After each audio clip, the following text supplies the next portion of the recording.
Нещодавно на каналі був актуальний матеріал про міфи в армії та ЗСУ. І як стало зрозуміло з коментарів, одна підтема була недостатньо розкрита, а вона таки заслуговує на вашу увагу. Це тема мужності та хоробрості як соціально-психологічного ярлика, який існує у суспільстві. Те, про що багато хто говорить, не розуміючи, що він чи вона використовують пропагандистський шаблон, відомий ще з давніх часів, під умовною назвою «криза мужності». Він паразитує на нашій біології, поведінці, манері спілкування, очікуваннях та повсякчас знецінює дійсно важливі життєві явища, події. Тож сьогодні буду намагатись його розвінчати, заради того, щоб він не паразитував на життях наших потомків у майбутньому.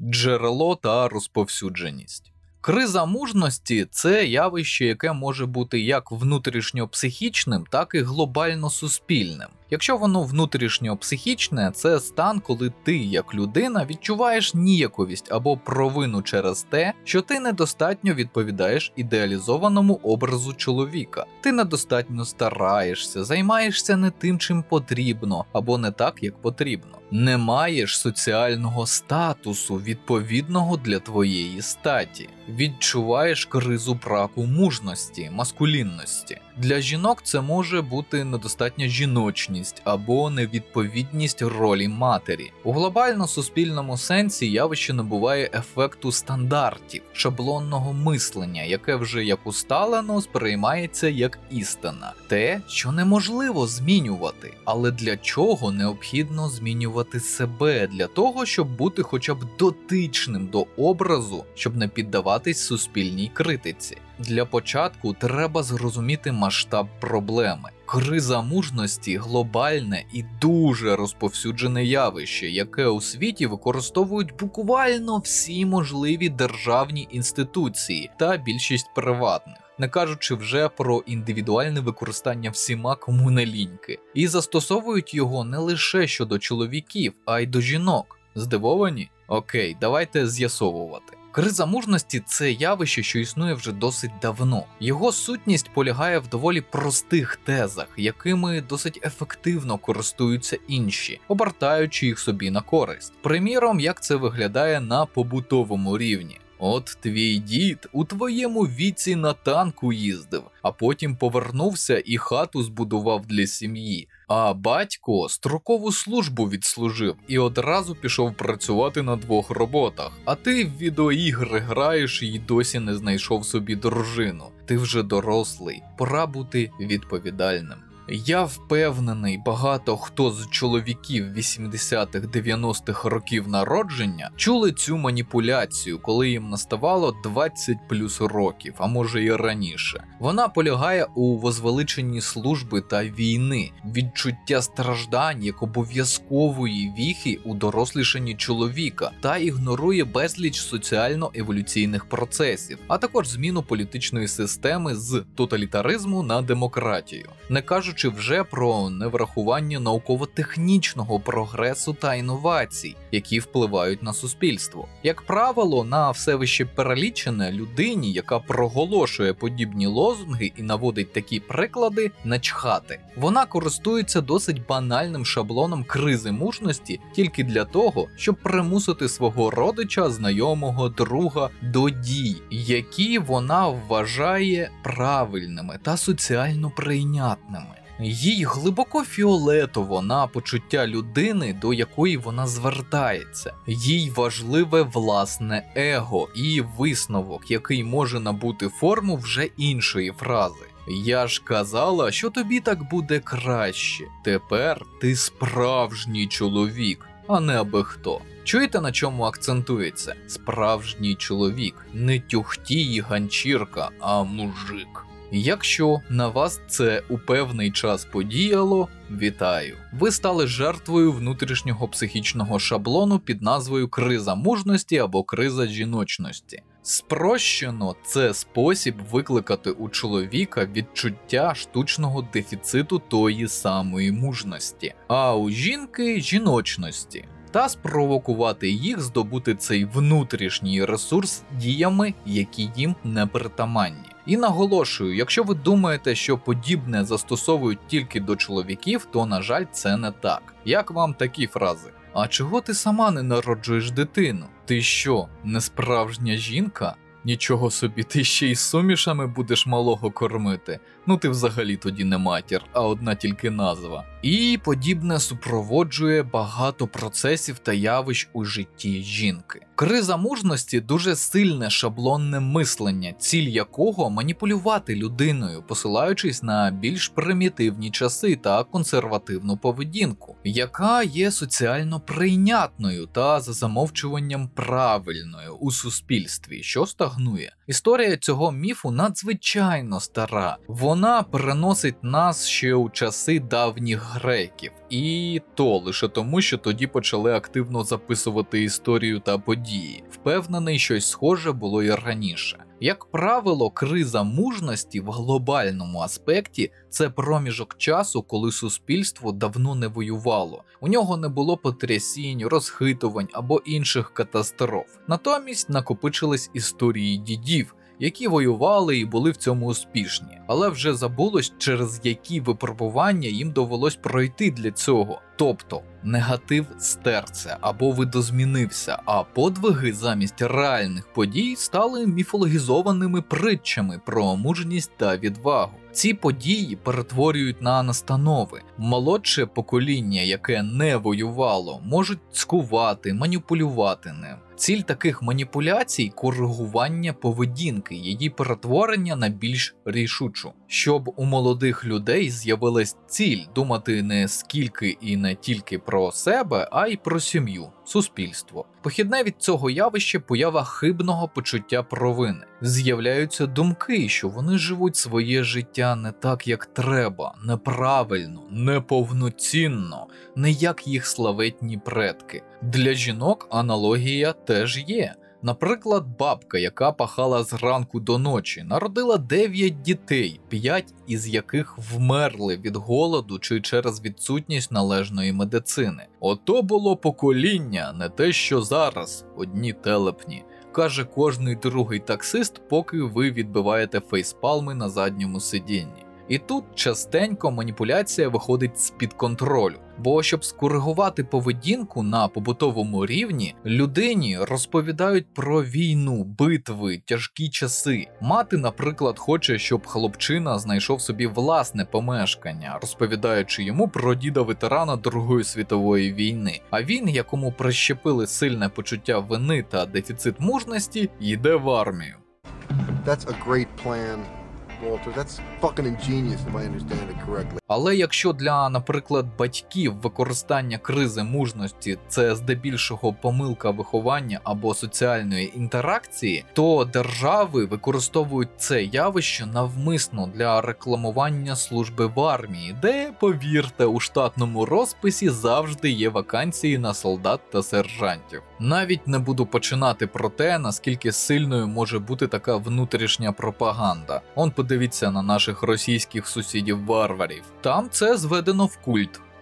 Важлива теза про відеоігри. Їх розробники також користуються цим шаблоном. Але навпаки, для відносної користі. Певно, ви не задумувались, чому серія Call of Duty така популярна у всьому світі. Там людина за порівняно невеликі гроші може відчути себе мужнім солдатом, виплеснути агресію та отримати гіперболізовану пафосну історію, яка сприймається свідомістю як індивідуальний подвиг.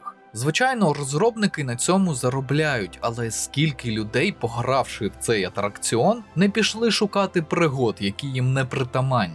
Це приклад досить грамотної роботи та монетизації психологічного шаблону кризи мужності. Взагалі нагадую, на моє глибоке переконання, ігротерапія – це майбутнє психотерапії. Чому потрібно викорінювати шаблон кризи мужності? Як ви вже зрозуміли, цей шаблон – циклічне явище будь-якого недостатньо досвідченого суспільства. Спрощено. Раніше люди воювали, потім вони стали жорстокими, тому тримають своїх дітей на короткому повідку, а ті зі свого боку виховали покоління у відносній ситості та мирі, але вважають, що це неправильно і згадують своїх предків, які були ого-го. При цьому важливою складовою міфологізації може бути саме пережита війна. І війна – наріжний камінь, без якого міф стає не таким ефективним. Тобто, криза мужності немовби спонукає суспільство, як це страшно не звучить, відчувати ностальгію за жахом війни та її наслідками. Другим поганим звичаєм стає відчуття необхідності жити за стандартами, які давно застаріли. Вони частково блокують прогрес суспільства до підвищення рівня життя та збільшення його тривалості. Третім фактором є те, що будь-хто може користуватись цим ярликом свідомості для маніпуляції вами як об'єктом, а не суб'єктом взаємовідносин. Так, різниця є і вона величезна. Криза мужності, до речі, одна з можливих причин, чому деякі чоловіки відчувають провину, що вони не в армії та буквально не віддають своє життя заради перемоги. Шаблони не розрізняють деталі та інновації в суспільстві, недостатньо швидко коригуються відповідно до буденної реальності. Шаблон у голові людини не готовий сприйняти факт, що людина в Польщі назбирала із зарплати на 10 комплектів зимової форми захисникам, або купила генератор, і це набагато краще, ніж якщо ця ж людина приховає від медкомісії свій діабет і піде воювати. Шаблон на те і шаблон, що він ірраціональний. Чоловіки та жінки в Україні зараз йдуть в армію не для того, щоб довести свою мужність і хоробрість, а тому що це питання виживання нашого народу, бо альтернатива – геноцид нас росіянами. Це треба повторювати всім, хто використовує мужність та почуття провини у маніпулятивних цілях.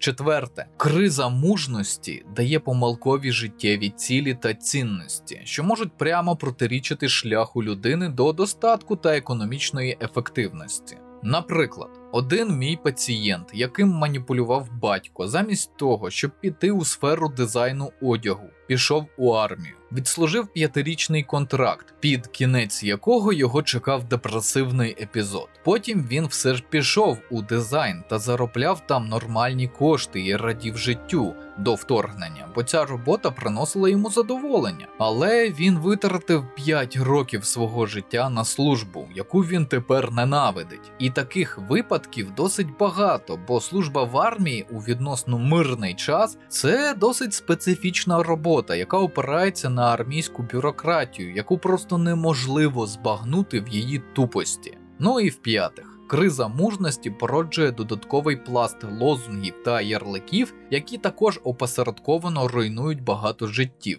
Не служив – не мужик, не народжувала – не жінка, не купила собі хату-квартиру до 30, кому ти потрібний такий. Не знайшла собі дружину чоловіка – невдаха, ніхто тобі не піднесе стакан у старості. І так далі. Так, я знаю, що тут в наших інтернетах ви мені скажете, що зараз такого вже майже не існує. Але це ви створили собі бульбашку зони комфорту. У нас у суспільстві ще достатньо совкоголових людей, які вважають, що це їх справа. Хто чим займається, як виглядає, ким працює та коли вже нарешті заведе дітей. Такі люди, до речі, теж перебувають у власних бульбашках зони комфорту, сидять у фейсбуках та вайберах. Насправді таких до біса по вулицях ходить. А знаєте, який важливий плюс є зараз в армії, про який мало хто говорить? Мобілізовані та добровольці йдуть із абсолютно різних верств населення, з різними інтересами, достатком, бажаннями, хобі та політичними вподобаннями. І армія, як закрите середовище, зіштовхує їх лобами один з одним і ламає шаблони один одного. Ви будете сміятись, але відносно нещодавно на курилці одного з військових шпиталів чув діалог-суперечку між військовослужбовцями, 40-річним та 20-річним геймерами. Вони говорили про Nintendo, PlayStation і Xbox, як ігрові платформи. А декілька військовослужбовців, явно не в темі, просто слухали і навіть питали, чи не зашкварно їм грати в ігри в такому віці. Зазначу, питали із обережним інтересом, а не засуджуючи. Люди активно спілкуються та обмінюються знаннями та поглядами на світ. Взаємопроникнення інтересів призведе до покращення та усвідомленням суспільством своєї неоднорідності в найкращому сенсі цього слова. Шаблони та ярлики руйнуються, а на їх місце приходить надзвичайно актуальний вираз. Всі ми різні, але всі ми українці. Висновки. Як би там не було, героїзм одних – це часто пройоби інших. Якби росіяни були цивілізованими, ми б не мали початок війни та анексію Криму 2014 року. Якби не імпотентні лицемірні міжнародні спільноти, ми б не мали 8 років війни до вторгнення. Агресор отримав би економічний колапс ще тоді. Якби влада готувалась до вторгнення, а не заглядала в очі хуйлу, не було б таких руйнувань та загарбання значної частки території, які й досі окуповані. Усе це помилки не окремих людей, а цілого соціального пласту людства, яке зараз затикається мужністю і кров'ю українців. Ми вимушені бути тими самими дідами, про яких, можливо, якась мати чи батько колись буде розповідати своєму сину або доньці, використовуючи шаблон кризи мужності. І, мабуть, я вас здивую, але це відео не для вас. Точніше, не для вас сьогоденних, а тих у майбутньому, хто захоче повторювати байки про так званих дідів, які на танку дійшли до Москви. Не робіть цього. Не треба пхати в голови дітей, що вони повинні страждати, як ми, що вони повинні бути мужиками чи жінками з великої літери, відповідно до того покоління, яке воювало. Особисто я та величезна кількість моїх побратимів та посестер не хоче такого для майбутніх поколінь. Ми не хочемо, щоб на нас рівнялися, як на якісь бюсти чи історичні фігури. Ми б і самі залюбки жили мирно, без всієї цієї фігні. Не робіть дітям ведмежу послугу. Не апелюйте у мирний час до воїнів, як до обов'язкових рольових моделей. Дітям, які, можливо, будуть дивитись це у майбутньому. Сподіваюсь, у вас там немає таких війн. Сподіваюся, ви живете повноцінним життям без жахів, які ми тут переживаємо. Сподіваюся, у вас час ерефії вже не існує, а росіянці успішно пройшли дерешифікацію. Сподіваюсь, вами не маніпулюють за допомогою наших фігур. Воїни ЗСУ бажають вам миру та спокійного, навіть нудного життя. Грайте в ігри, вчіться, працюйте на тій роботі, яка приносить вам задоволення, самостійно вирішуйте, що для вас краще, без озирання через плече. Бо ми зараз тут саме для цього, щоб вашу свободу ніхто не обмежував, користуючись тоталітаризмом або психологічними маніпуляціями по типу кризи мужності. Тільки вам вирішувати, як вам прожити ваше життя. А діди, ми теж якось самі вирішимо, як прожити своє життя. Сподіваюсь, це відео було для вас інформативним і ви почерпнули з нього щось корисне. На цьому будемо завершувати. Канал вашої ніберіанської ящірки також можна підтримати за посиланням у описі. На вибір 3 варіанти на ваш смак: Patreon, BuyMeACoffee та Donate.ua. Потім розрахуюся з вами класичними матеріалами про кризову та військову психологію з оглядами та розборами відеоігр, звичайно, українською. Нагадую, що всі патрони мають можливість задати питання у коментарях під відео на Патреоні та в особистих повідомленнях. Ці питання обов'язково побачу та відповім на них у межах своєї компетенції. А ці поважні пані та панове вже підтримали канал. Шана та дяка. Підтримуйте україномовний YouTube. Вірте в ЗСУ. Все буде Україна.